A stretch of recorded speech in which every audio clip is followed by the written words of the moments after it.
Jesenja pesma, Dušan Radović.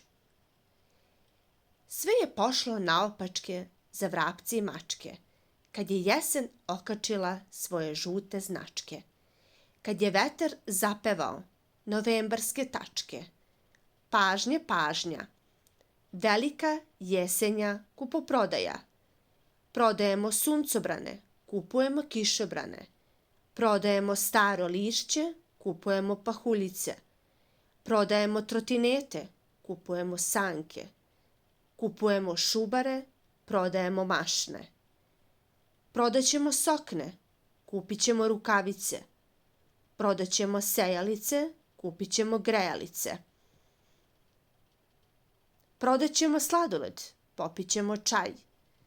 Jer sve je pošlo strmoglavce, za ptice i cvijeće, kad je sunce odustalo na krov da nam sleće. Kao da je žuto, ljuto, kao da nas neće.